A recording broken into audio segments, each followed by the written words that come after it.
nous agirons solidairement avec l'État pour construire l'aéroport.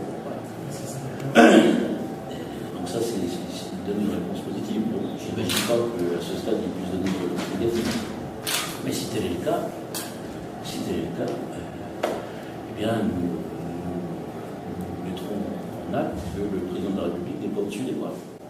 Ça veut dire quoi, vous, éventuellement, parce qu'il y a des élus, notamment le SMA, qui envisagent peut-être aussi de tester en justice, de contre-attaquer devant le DA, ça c'est possible ou pas? Bien sûr.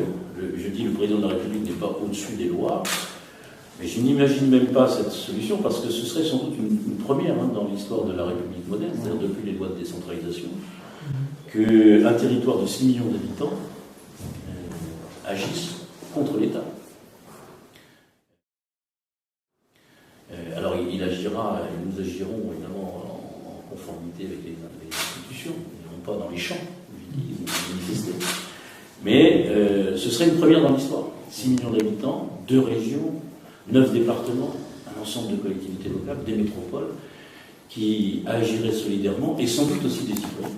Ça, vous avez déjà, vous en avez discuté avec notamment le président de la région Bretagne, par exemple, vous savez que tout le monde est prêt à y aller? Mais je pense que tout le monde défend ce projet.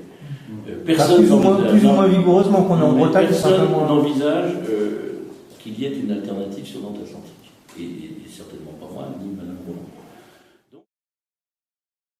Et donc nous ferons tout pour que ce projet se réalise. Et donc, à la fois le président de la République n'est pas au-dessus des lois, et à la fois, avec ou sans Macron, avant ou après Macron, ce projet se fera. Enfin, je préférerais, parce que sinon ce serait vraiment un précédent dans la République. Donc, clairement, quand vous dites que le président de la République n'est pas au-dessus des lois, c'est... Ça veut dire que c'est pas parce que le président de la République dirait je ne veux pas faire cet aéroport que sa parole ferait force de loi.